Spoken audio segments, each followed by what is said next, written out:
సుమన్ టీవీలో మీ business promotions కోసం ఈ కింది నెంబర్ను సంప్రదించగలరు.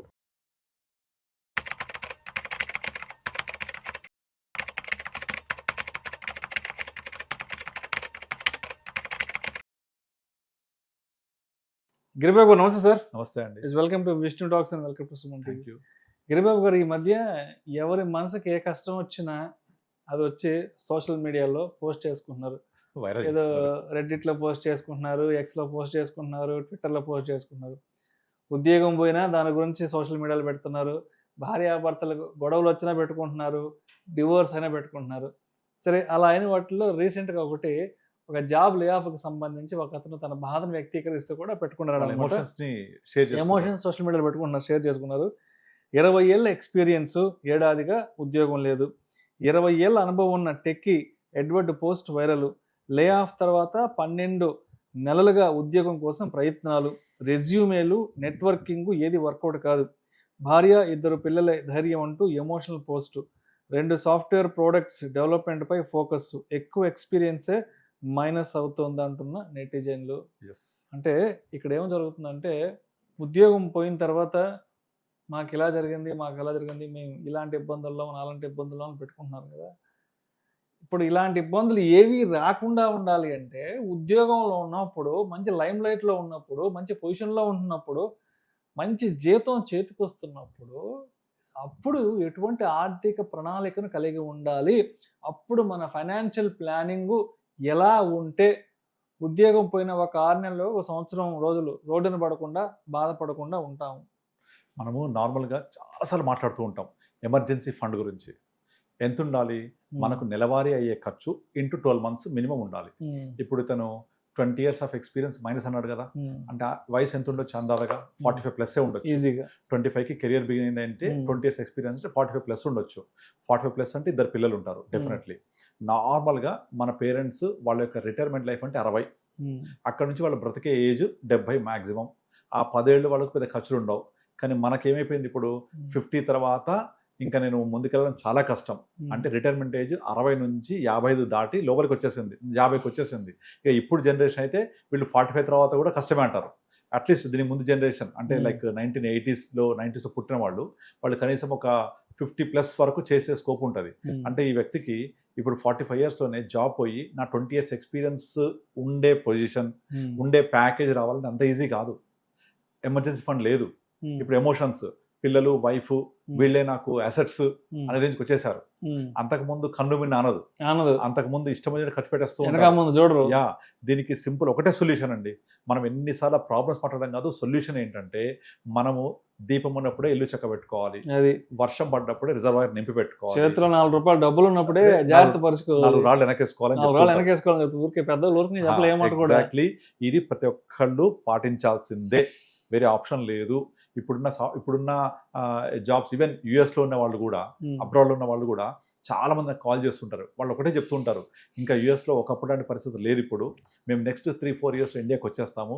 వచ్చినప్పుడు మాకు కనీసం ఒక 3 to 4 lakhs ప్యాసివ్ ఇన్కమ్ కావాలి, మేము వర్క్ చేయకుండా కావాలి, ఒక ఇల్లు కావాలి, ఇలా కొంచెం ప్లాన్ చేయండి, ఎలా చేస్తారు అని ఇదే అడుగుతుంటారు అందరు కూడా.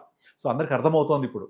సో అట్లీస్ట్ ఈ వీడియో చూస్తున్న వాళ్ళు, ఈ వైపుగా ఆలోచన చేయని వాళ్లకు నేను చెప్పేది ఏంటంటే, మీకు ఏదైతే శాలరీ వస్తుందో అందులో కొంత మొత్తం ఖచ్చితంగా మీ రిటైర్మెంట్ తర్వాత మీకు వచ్చే ఖర్చులకు అనుగుణంగా మీ యొక్క ఇన్కమ్ని ప్లాన్ చేసుకోవాలి, మీ యొక్క సేవింగ్స్ని ప్లాన్ చేయాలి. ఇలా చేయకపోతే కనుక ఈ మొత్తం ఖర్చు పెట్టుకుంటూ వెళ్తూ ఉంటే, ఎమర్జెన్సీ ఫండ్ లేదు, హెల్త్ ఇన్సూరెన్స్ లేదు, సడన్గా ఏదైనా యాక్సిడెంట్ అవుతుంది, ఏదైనా అనారోగ్యం అవుతుంది, హాస్పిటల్ పడుతుంది, ఎవరు ఇవ్వాలి? మనం కంపెనీ పాలసీ ఉంది కదా, చాలా మంది కంపెనీ పాలసీ డిపెండ్ అవుతూ ఉంటారు. మరి కంపెనీ పాలసీ లేదు కదా, ఉద్యోగం పోయిన సాయంత్రం నుంచి లేనట్టే. కంపెనీ కొన్ని కంపెనీస్ ఇలా లే ఆఫ్ చేస్తే ఒక 3 months 6 months ఎక్స్టెండ్ చేస్తారు, మ్యాక్స్ టు మ్యాక్స్ 1 year. దాని తర్వాత పరిస్థితి ఏంటి? ఆ ఉద్యోగం పోయి ఇంట్లో ఉన్న సమయంలో ఏదైనా అనుకోని ప్రమాదం జరిగితే, ఇంకేదైనా జరిగితే మాక్సిమం 1 year ఇస్తాయి సపోర్ట్ లే ఆఫ్ అయినప్పుడు. Beyond that what is the situation? పరిస్థితి ఏంటి? కనుక ఎట్టి పరిస్థితుల్లో మనం జాబ్ చేస్తున్నప్పుడే మన యొక్క పర్సనల్ హెల్త్ పాలసీ ఖచ్చితంగా తీసుకోవాలి ఫ్యామిలీ మొత్తానికి. మనకి ఇట్లా జాబ్ పోయినప్పుడు కానీ, జాబ్ మారినప్పుడు కానీ హెల్ప్ అవుతుంది. Number 2, term insurance. మనం ఉన్నప్పుడు కుటుంబాన్ని చూసుకుంటాం, మనం లేకపోతే ఆర్థికంగా ఒక భద్రత కల్పించాలి. సాధారణంగా టర్మ్ ఇన్సూరెన్స్ అనగానే చాలా మంది 50 లక్షలు ₹1 కోటి తీసుకుంటారు. అలా లెక్క వేయకూడదు. మీరు ఒక రోజు ఊరు వెళ్తున్నారు, ఇంట్లో ఎంత ఇచ్చి వెళ్తారు? ఒక నెల రోజులు ఊరు వెళ్తున్నారు, ఎంత ఇచ్చి వెళ్తారు? ఎప్పటికీ రారు, శాశ్వతంగా వెళ్ళిపోతున్నారు. ఎంత ఇచ్చేయాలి ఇంట్లో? ఎంత ఇచ్చిపోవాలి కుటుంబం నడవాలంటే? సో అది కుటుంబం గడపడానికి మీ వైఫ్ ఏజ్ ఎంత, పిల్లల ఏజ్ ఎంత, ఎక్స్పెండిచర్ ఏంటి, వాటన్నిటిని దృష్టిలో పెట్టుకొని ఒక టర్మ్ ఇన్సూరెన్స్ తీసుకోవాలి. TIP term insurance plan, HIP health insurance plan, ఖచ్చితంగా ఈ 2 ఉండాల్సిందే. SIP systematic investment plan. ఈ 3 ఉంటే మీ యొక్క ఫైనాన్షియల్ లైఫ్ ప్రాపర్గా ఉన్నట్టే. దీంతో పాటుగా చాలా మందికి ఓన్ హౌస్ కావాలి. ఎస్, ఒక ఓన్ హౌస్, ప్రాపర్టీ కావాలని ఒక ఫీలింగ్ ఉంటుంది. ఎస్, ఒక ప్లాటు, తర్వాత మనము ఇవన్నీ అయిపోయిన తర్వాత ఒక మంచి వెహికల్, కార్ ఎక్స్పీరియన్స్ కావాలి. ఓకే, ఒక వెహికల్ తీసుకోవచ్చు. ఇట్లా మనం ప్రాపర్గా చేస్తూ మిస్ అవ్వకూడదు ఏంటంటే ఎమర్జెన్సీ ఫండ్. ఇప్పుడు ఈ కేసులో ఏంటి, ఎమర్జెన్సీ ఫండ్ కనుక 1 ఇయర్ ఉంటే, ఆ ఎమర్జెన్సీ ఫండ్ కనుక ఖర్చు పెడుతూ ఉంటే ఒక 1 ఇయర్ పాటు తను జాబ్ సెర్చ్ చేసుకోవడానికి, లేకపోతే ఒక 2 సాఫ్ట్వేర్ ప్రొడక్ట్ డెవలప్ చేస్తున్నాడు. ఆ డెవలప్ చేస్తున్నాడు అంటే ఆ సాఫ్ట్వేర్ ప్రొడక్ట్స్ క్లిక్ అయ్యి డబ్బులు రావడం తేలిక కాదు కదా, it will take time. So ఈ టైంలో మనకు సపోర్ట్గా ఈ ఎమర్జెన్సీ ఫండ్ రావాలి. సో ఇవన్నీ కూడా కేవలం ప్రాపర్ ఫైనాన్షియల్ ప్లానింగ్ వల్ల మాత్రమే జరుగుతాయి.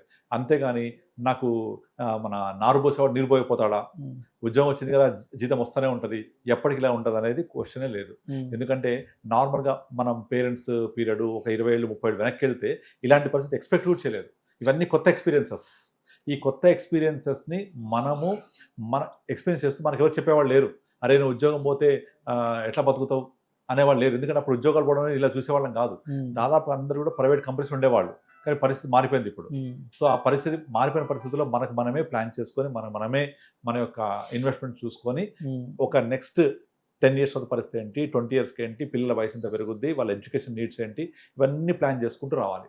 అలా ప్లాన్ చేసుకోకపోతే you are actually planning for to fail. అంటే మనం ప్రాపర్గా ప్లాన్ చేస్తే సక్సెస్ అవుతాం, ప్లాన్ చేయకపోతే మీ యొక్క ఫెయిల్యూర్కి ప్లాన్ చేసినట్టే. కనుక అలా చేయొద్దు.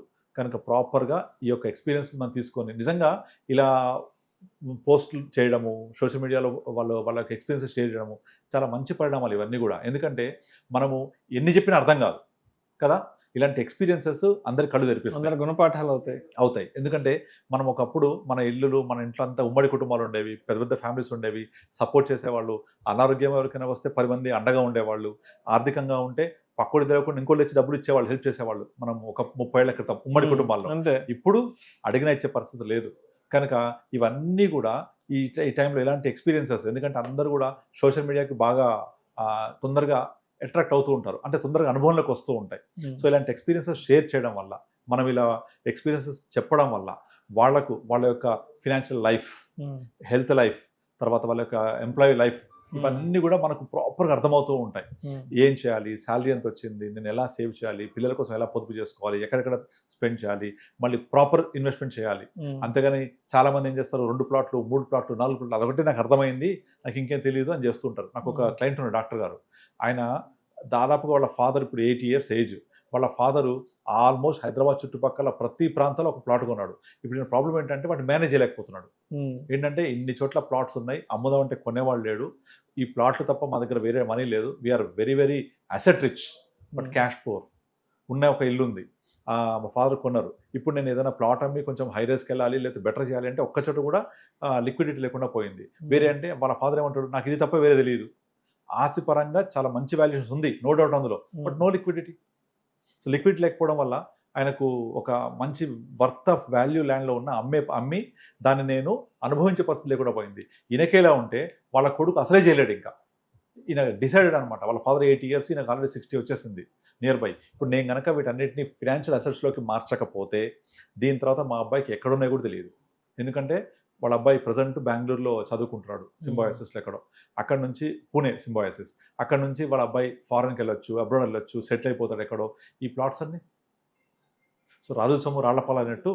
సో ఇవన్నీ కూడా ఒక ప్రాపర్గా చూడకపోతే, చేయకపోతే నెక్స్ట్ ఎవరు చూస్తారు ఇవన్నీ కూడా. సో ఇవన్నీ కూడా వాళ్ళ కొడుకు వాళ్ళ అర్థమయ్యి మనం చేయవలసింది ఇలా కాదు, మన ఏజ్ 50, 55, 60కి వచ్చినప్పుడు మన fixed assets must be converted into financial assets అనేది ఒక పెద్ద గుణపాఠం ఆ కేసులో. అలాగే ఇది కూడా. సో ఎట్టి పరిస్థితుల్లో మనము ఒక వయసు పెరిగిన కొద్దీ మనము రిటైర్మెంట్కి ఇంకొక 5 ఇయర్స్లో వెళ్తున్న మనంగా ముందు నుంచే మన ఫిక్స్డ్ అసెట్స్, అంటే మన వైఫ్కి కూడా చెప్పి పెట్టి నేను లేకపోతే దీన్ని ఎంత తొందరగా లిక్విడేట్ చేయగలం, అది చాలా ఇంపార్టెంట్. ఇక్కడ రియల్ ఎస్టేట్లో ఉండాలి తప్పకుండా, కానీ మేనేజబుల్గా ఉండాలి, అందుబాటులో ఉండాలి, వైఫ్కి తెలిసి ఉండాలి.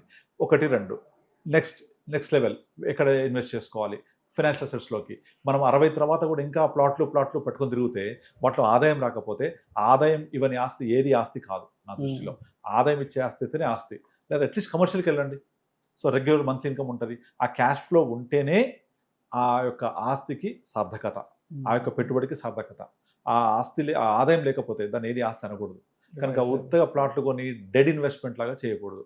సో దాన్ని ఫైనాన్షియల్ అసెట్స్లో కన్వర్ట్ చేయాలి, లిక్విడిటీ ఉండాలి. ఇప్పుడు ఆయన కనుక ముందు నుంచే శాలరీ 25-26 ఇయర్స్ స్టార్ట్ అయినప్పుడే ఒక ఎస్ఐపినో ఏదో చేసుకుంటూ వస్తే ఇబ్బంది లేదు కదా. ఇప్పుడు ఎమర్జెన్సీ ఫండ్ ఉంటే ఇబ్బంది లేదు కదా. ఇట్లా బటన్ కొడితే డబ్బులు వస్తాయి. Liquidity is king, right, cash is king. Right. Thank you sir, thank you so much Giribabu garu. Thank you అండి.